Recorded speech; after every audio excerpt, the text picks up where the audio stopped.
자, 이제 20쪽에 보시면은 건물의 분류가 있죠. 근데 이 건물의 분류는 뭐 중요도가 좀 낮고요. 그 주택의 분류에서 출제가 간혹 되긴 하는데, 이건 뭐 한 번 정도 나중에 또 설명드릴 기회가 있을 거예요. 지금은 일단 패스하고 지나가시고요. 뭘 보시냐면 이제 27쪽인가요? 부동산 특성이에요. 자, 아까 말씀드렸듯이 부동산 특성은 파생현상이 어려워요. 지금 단계에서 하기에는 좀 벅찹니다. 그래서 일단 종류, 끝 정도만 파악하는데, 부동산 특성 하면은 토지의 특성도 있을 것이고 건물의 특성도 있겠죠. 근데 이건 뭐 거의 출제가 안 되고 있습니다. 이거는 뭐 그냥 폼으로만 있는 거고요. 토지 특성에서 토지의 자연적 특성하고요, 인문적 특성, 이렇게 구분을 해요. 그래서 일단 종류 정도는 아셔야 된다, 이 말씀입니다. 자연적 특성에서는 다시 부동성하고요, 부증성, 부부영, 영속성, 부부영계, 개별성, 부부영계인, 인접성. 일단 종류, 부동성, 부증성, 영속성, 개별성, 인접성인데, 부부동성, 부부증성, 부부영, 영속성, 부부영계, 개별성, 부부영계인, 인접성, 이런 식으로 외우면은 금방 외워집니다. 비교적 짧은 시간 내에 외울 수 있습니다. 그 다음에 용도 다양성, 병합 분할 가능성,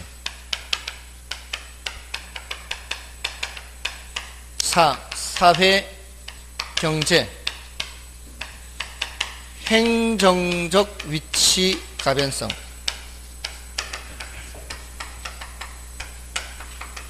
뭐 사회적, 경제적, 행정적 위치를 하는데요, 그냥 인문적 위치가 변한다 얘기죠.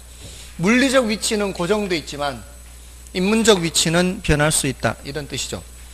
경우에 따라 병합했을 수도 있고 분할했을 수도 있고, 용도가 다양하다는 거죠. 주거용, 상업용, 공업용, 농업용, 특수 목적용, 뭐 여러 가지 용도가 있을 수 있습니다.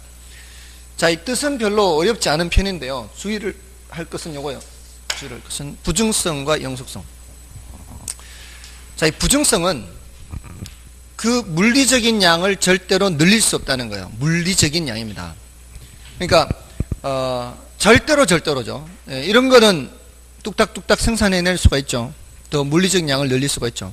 근데 토지는 절대로 이런 생산을 통해서 더 물리적인 양을 증가시킬 수 없습니다. 설령 간척을 하든 또는 저수지를 매립을 하든 해서 농지나 택지의 양이 늘어날지라도 그 반면에 줄어드는 게 있죠.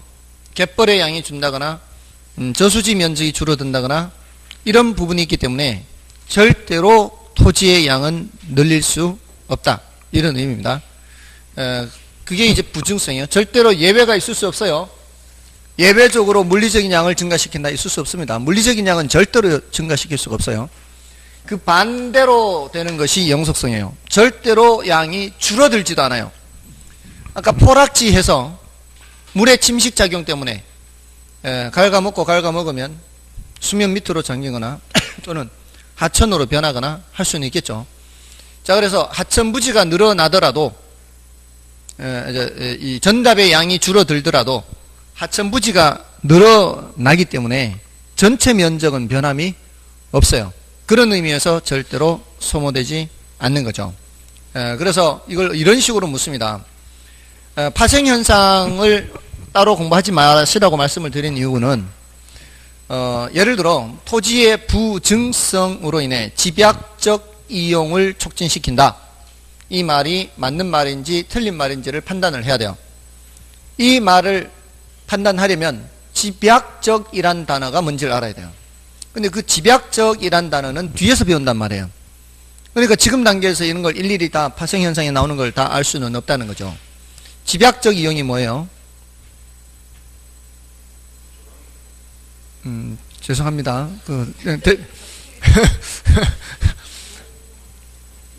집약적 이용은 위로.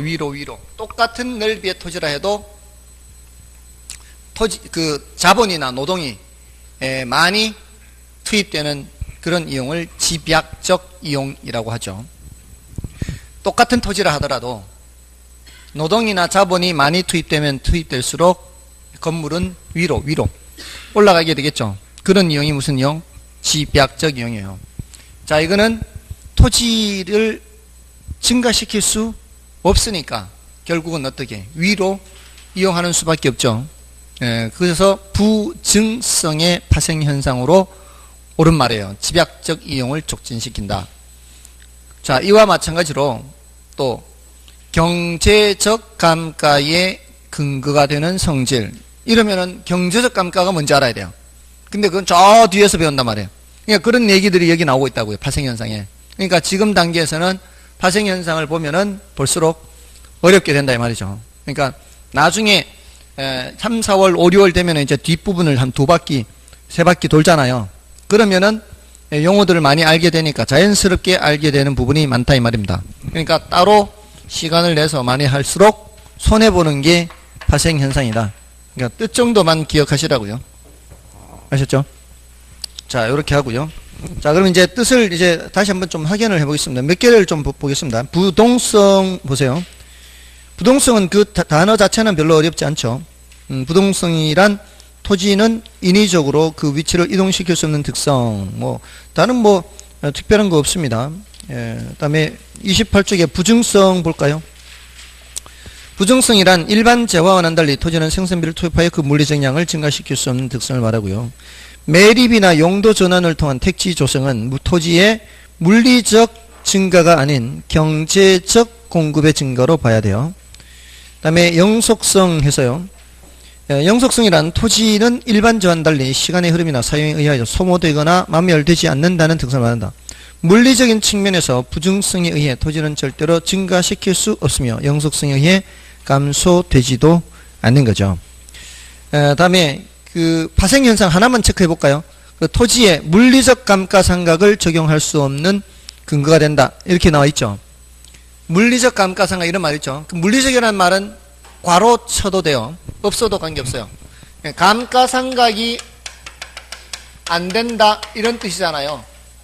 감가상각이라는 게 뭐예요? 가치가 떨어지는 거죠. 마멸되면서 우리가 물건을 사용하면서 이게 소모되는 거죠. 근데 토지는 감가상각 적용할 수 있다 없다? 감가상각 적용할 수 없다. 뭔 성질 때문에? 영속성 때문에. 이런 식으로 묻는단 말이에요. 근데 이게 그 각각의 파생현상들을 일일이 다 체크하고 지나가기에는 시간이 너무 걸린다 이 말이죠. 다음에 개별성 보시고요. 개별성이란 토지는 물리적으로 완전히 동일한 토지는 없다는 특성이죠.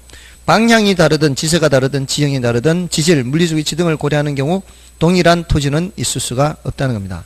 그러니까 똑같은 게 없으니까 대체가 돼요 안 돼요? 대체가 안 돼요. 그런 이제 파생현상으로 나오게 되고요. 다음에 나머지 됐고요. 인접성도 마찬가지. 자, 이런 식으로 그 뜻을 묻는 것들이 나오니까 이 정도로 말씀을 드리겠습니다. 이게 드리고 이제 인문적 특성으로 넘어가서요.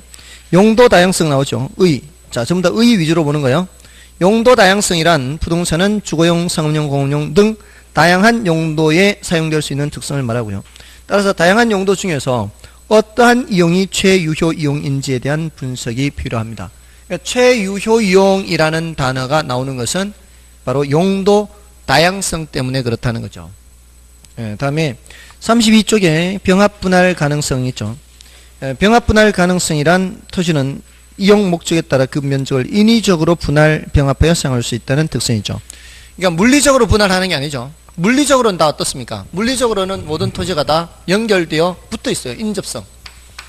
지금 저기 길 건너 뭐가 있고 길 이쪽이 뭐가 있고 이것은 인위적으로 사람들이 그냥 도로를 만들어 놓은 것 뿐이죠. 도로를 만들어서 저쪽이 뭐고 이쪽이 이렇게 하는 거지. 물리적으로는 다 연결되어 붙어 있습니다. 다음에 기타 인문적 특성 이런 것들은 밑에 사회 경제적 행정적 위치 가변성 있죠. 그래서 사회 경제 행정적 위치 가변성이란 토지의 물리적 위치는 고정되어 있으나 사회 변화에 따라 그 토지의 사경행 위치는 가변적이다. 이런 정도입니다. 자, 됐고요. 지금 이 단계에서는 파생현상은 따로 많이 보지 않고 지나가는 겁니다. 자, 이제 넘어가시면은 속성이 나오죠. 자, 이 속성은 지금 이제 부동산 특성이고요. 이거는 부동산 속성이에요. 특성이라고 하는 것은 어떤 물건이 다른 물건과 구별되는 성질을 특성이라 그래요. 속성이라는 단어는 원래 그 물건에 딸린 성질을 말해요. 원래 그 물건에 딸린 성질. 자, 사람이 머리가 한 개죠. 이 대목에서도 지금 고민해야 되는 건 아니죠. 자, 이게 특성이에요, 속성이에요? 특성? 속성? 사람만 머리가 한 개예요?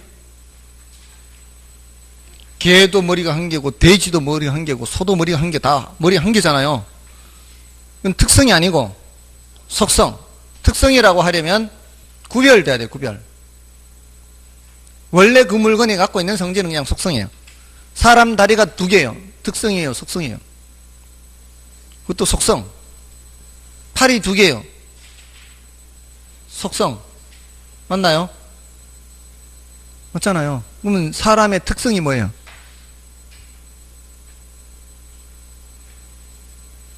사람의 특성이 뭐예요? 없어요? 예?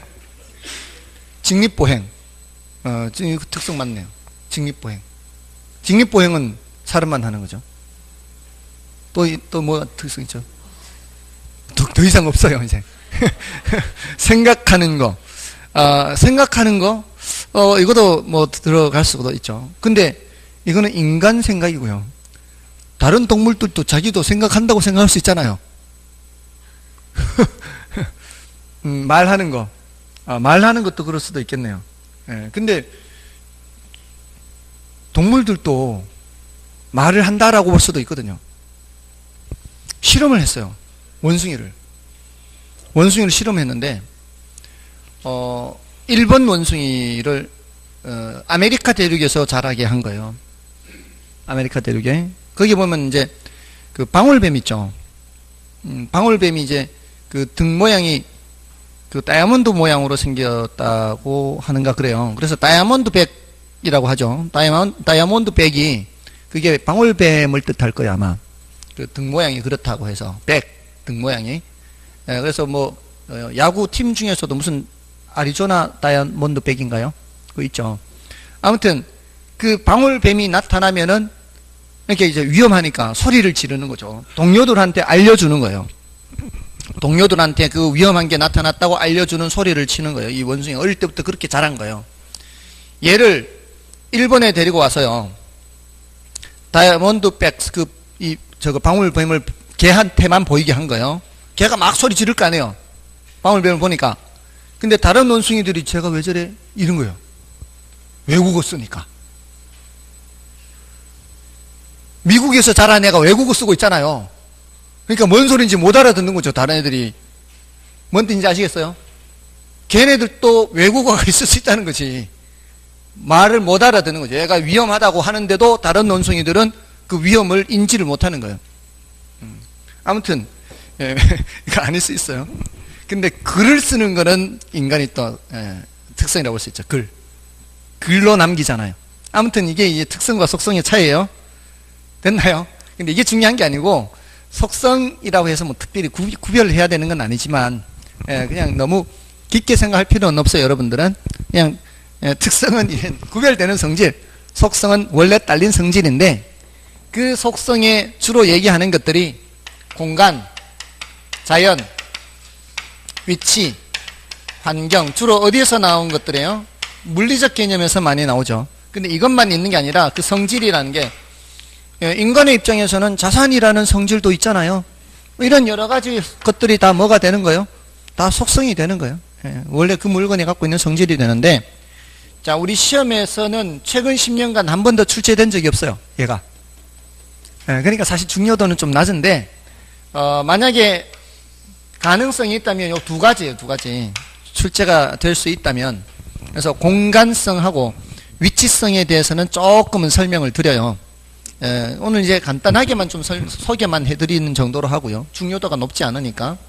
그중에 이제 공간성 위주로 이제 오늘은 좀 말씀을 드리고요. 나중에 이제 뭐 위치성이나 조금 소개해 드리는 정도예요. 그러니까 한 번도 출제된 적이 없기 때문에 그래요.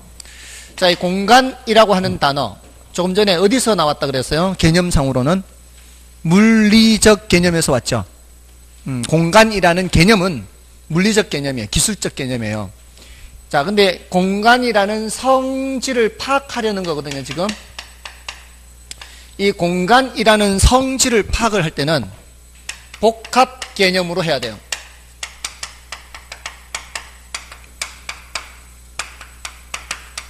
복합, 앞에 나왔죠, 복합 개념. 복합 개념 하면은 뭐가 다 나와야 돼요? 법, 경, 기가 다 나와야 돼요. 한 것 같죠? 근데 이게 바로 생각이 나야 된다, 이제. 제가 얘기를 하기 전에 복합 개념 하면 여러분들 머릿속에는 자동으로 법적, 경제적, 기술적인 측면이 다 생각이 나야 돼요. 3대 측면이. 자, 그럼 복합 개념으로 파악하라는 얘기는 기술적인 측면 또는 이제 물리적인 측면에서도 파악을 해야 되고, 또 법적인 측면에서도 파악을 해야 되고, 경제적인 측면에서도 파악을 해야 되거든요. 자, 우리가 공간이라는 거, 지금 우리가 지금 지내고 있는 이 공간이라는 거, 토지를 놓고 위아래로 이렇게 보면은 공중 공간이 있죠. 저 밑에는 지하 공간 또는 지중 공간이 있죠. 그 다음에 지표를 중심으로 해서 이루어지는 수평 공간이 있어요. 자, 이렇게 구분하는 개념은 물리적으로 구분하는 거라 그래요. 물리적으로는, 눈 뜨세요. 물리적으로는 이 조금만 방심하면은 눈 감고 계세요. 수시로 확인해야 돼. 한 15분 단위로. 그래서 수업하는 게 쉽지 않아요. 말도 수업 설명도 해야지, 누구 좋아하는 분 계시는지 안 계시는지 늘 신경 써야지. 그러면서 쓰는 거는 이거 쓰면서 말은 또 딴 말 해야지, 머릿속은 딴 생각하지. 이거 고난도의 작업이에요, 이게. 자, 이게 공중공간, 수평공간, 지하공간 이렇게 나누는 것은 물리적인 측면에서 나누는데, 제 말이 맞는 말인지 틀린 말인지 한번 보세요. 공중공간은 일정한 높이에 한한다. 일정한 높이에 한한다. 맞아요? 틀려요? X죠. 자, 이 기술적인 측면에서만 놓고 보면 틀린 말이에요. 공중공간은 무한히 연정되니까. 근데 부동산학에서는 그렇게 안 한다고요. 부동산학에서는 이것만 놓고 보는 게 아니에요. 결국 부동산학에서는 일정한 높이에 한한다 그러면 맞다라 그래야 돼요. 부동산학에서는. 제가 여기 물리적인 측면만 놓고 보면은 일정한 높이 한한다 그러면 안 되지만, 부동산학이라는 관점에서는 일정한 높이 한한다, 이게 옳은 말이라고 해야 돼요. 왜냐하면은, 자, 이 법적인 측면에서도 본다는 얘기예요. 자, 내가 땅을 갖고 있어요. 땅을 갖고 있으면은 내 권리가, 자, 권리 측면이에요. 권리 측면, 법적 권리가 무한히 인정되나요? 안 되죠. 내 땅 위로 비행기가 허락도 없이 지나간다고 격추시켜요? 안 되잖아요. 이거는 내 권리가 무한정 인정되는 것은 아니라는 거죠. 그러니까 이런 것도 따지는 게 부동산학이라고요. 부동산학에서는 복합 개념으로 보기 때문에 일정한 높이 한한다, 이렇게 표현을 하는 게 옳다 이 말이에요. 자, 그럼 이게 공중 공간에 대해서 권리는 공중권이 되는 것이고요. 지하 공간에 대해서는 지하권, 뭐 지중권, 뭐 이렇게 지하권. 수평 공간에 대해서는 지표권이라는 권리 측면을 본다는 거예요. 자, 그러니까 지금 여기는 상업지역이에요. 상업지역은 위로 높이 지을 수 있고요, 밑으로 깊이 내려갈 수 있죠. 상하로 이용할 수 있는 범위가 더 넓죠. 그러면 그 토지의 경제적 가치가 어떻게 되겠어요? 경제적 가치가 더 높겠죠. 근데 주거지역은 상하로 이용할 수 있는 범위가 좁죠. 농지지역은 더 좁죠. 그러니까 그 권리가 어디까지 인정되느냐에 따라 경제적 가치도 달라지게 돼 있어요. 이걸 다 살펴본다는 거죠. 그게 부동산학이에요. 그러니까 부동산학은 어느 한쪽 측면만 보는 게 아니라 다 살펴본다. 이렇게. 요 좀 더 자세한 내용들은 나중에 할 거예요. 뭐 나중에 예를 들어 지하로도 마찬가지 무한정 인정되는 게 아니라 그 지하철 지금 있지 않습니까?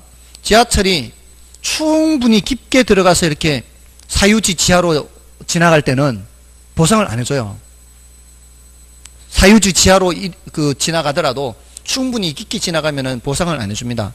근데 어느 정도 이 침범을 하게 되면은 개인 사유지 지하를 어느 정도 범위에서 침범을 하게 되면 그때는 보상을 해주게 돼 있거든요.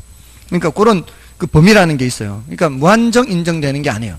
그리고 더군다나 우리나라 같은 경우에는 나라마다 다른데요. 지하 매장 광물이 발견되더라도 우리나라의 경우는 토지 소유권자의 권리가 미치지 않아요. 우리나라의 경우는 우리나라 같이 지하 자원이 부족한 나라의 경우는 특히 더 그렇죠. 그게 이제 나라마다 다른데요. 그 개인의 권리가 미치는 영역이 있고 미치지 않는 영역이 있다 이 말이죠. 됐나요? 자, 요런 내용들을 이제 공간성에서 공부를 합니다. 요걸 이제 조금 더 할 거예요. 요거를 앞으로 이제 조금 더 할 거고요. 자, 오늘은 그냥 속성이 이런 게 있다라는 정도 소개를 하는 거예요. 이거는 이제 아직 최근 10년간 한 번도 출제가 안 돼서, 그러니까 지금 요 뒷부분은 학습 부담을 너무 깊게 가질 필요 없고 뭐를 확실하게 해두시라고요. 1, 2월 달에는 부동산 개념과 분류를 확실하게 해두시라고요. 자, 그러면 오늘 부동산 개념과 분류를 정리를 해보겠습니다. 끝난 거 아니에요? 1월, 2월부터는 수업이 더 늦게까지 한다 그랬죠. 자, 부동산 개념 이제 정리하는 거예요. 오늘 수업한 거를. 자, 부동산 개념 하면은 뭐 생각나야 돼요? 법, 경, 기 생각나야 되죠. 법적 개념, 경제적 개념, 기술적 개념 생각이 나야 됩니다. 법적 개념은 다시 어떻게 나눴어요? 협의의 부동산, 광의 부동산 나누었죠. 협의의 부동산은 민법상 부동산으로서 토지 및 그 정착물 했고요. 정착물은 다시 어떻게 나누었어요? 독립정착물과 종속정착물 했죠. 독립정착물은 토지와는 주인이 달라질 수 있는 걸 말하죠. 독립된 거래 객체가 되는 거예요. 세 가지 따로 외우라 그랬죠. 건물, 명인방법을 갖춘 수목, 농작물. 농작물이 부동산이에요, 아니에요? 부동산이라고 그랬죠. 상추 부동산이라고 그랬어요. 수확하지 않은 상태, 땅에 붙어있는 상태의 상추 부동산입니다. 자, 그 다음에 종속정착물은 그냥 수목, 담장, 교량 이런 것들은 종속정착물이에요. 이것도 부동산은 부동산이죠. 정착물은 다 부동산입니다. 자, 근데 가시계 수목, 판잣집, 공중전화박스 이런 것들은 정착물이 아니어서 동산이 되는 거죠. 자, 여기까지 하면은 협의의 부동산이 끝난 거예요. 거기에다가 뭐를 더하면은 준부동산을 더하면은 광의 부동산이 되는 거죠. 준부동산은 민법상 부동산이다 아니다? 민법상 부동산은 아니지만 민법상 부동산처럼 취급하는 게 있다 그랬죠. 어떤 부분이?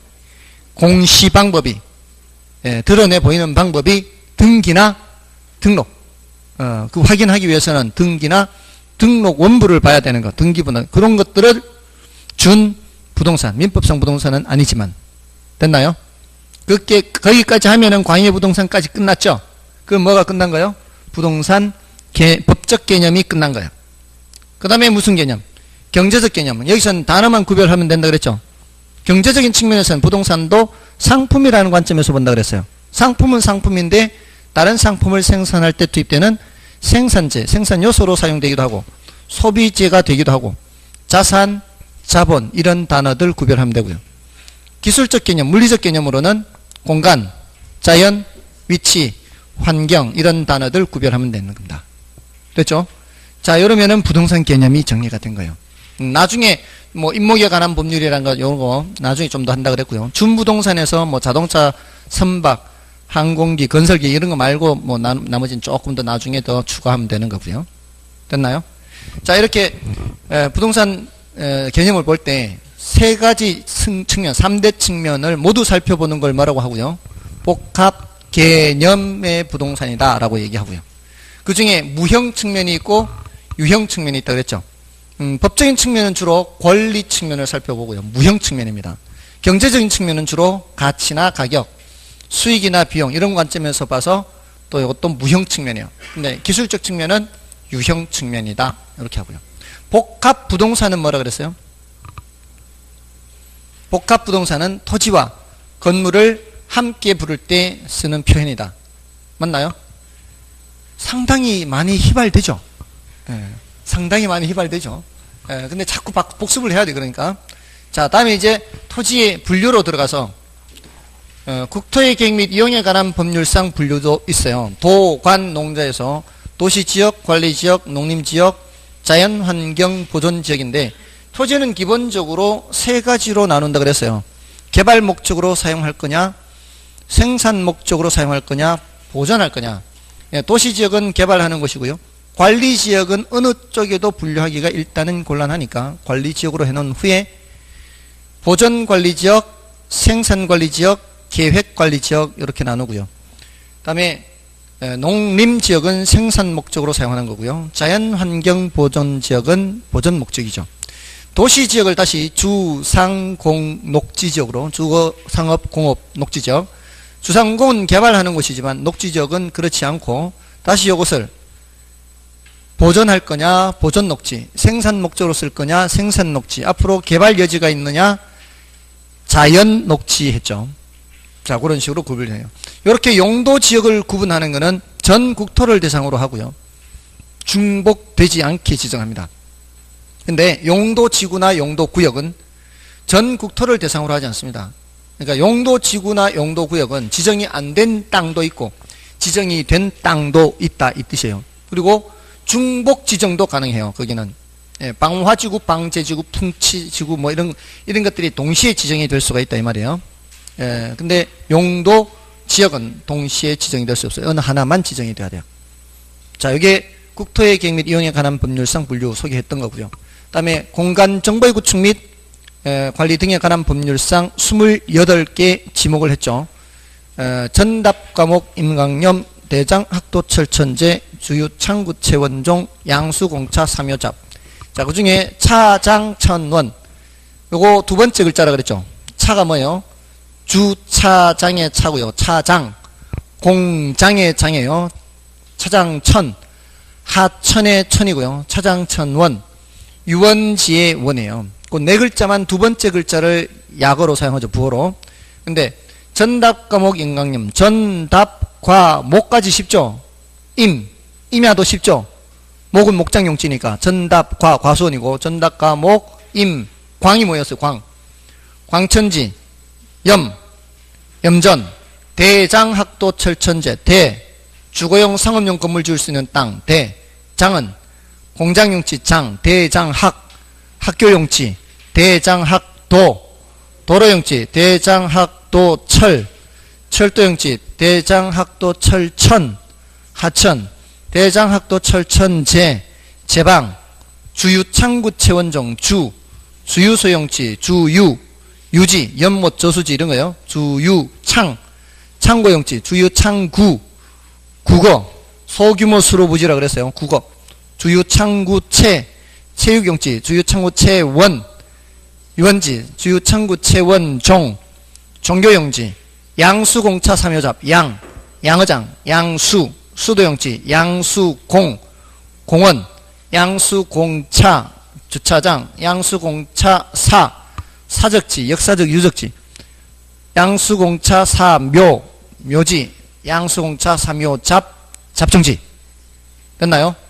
다음에 부동산 이용 활동상 분류로 넘어서 대택부 대지택지부지 택지는 주거용 상업용 공업용 이 용도를 따지지 않고 건물을 건축할 수 있는 땅 택지 부지는 건물을 지을 수 있는 땅 외에도 일반적인 바닥 토지는 모두 부지다 라고 얘기했고요. 그 다음에 후보지 이행지 대분류상 전환 중인 토지 후보지 소분류상 전환 중인 토지 이행지 용도지역 상호간 전환 중인 토지 후보지 용도지역 내에서 상호간 전환 중인 토지 이행지 그리고 필지 획지 필지는 법적 개념 획지는 경제적 개념 필지는 소유권의 범위와 한계를 표시하는 개념이고 획지는 같은 가격 수준의 일단의 토지를 나타내는 개념입니다. 필지는 하나의 필지가 둘 이상의 획지가 될 수도 있고 둘 이상의 필지가 하나의 획지가 될 수도 있다. 나지, 건부지. 나지는 지상에 건물이 없는 땅, 건부지 지상에 건물이 있는 땅. 일반적으로는 나지 가격이 더 높지만 예외적으로 규제가 강화되는 경우 나지 가격이 더 낮을 수도 있다. 건부지 가격이 더 높을 수도 있죠.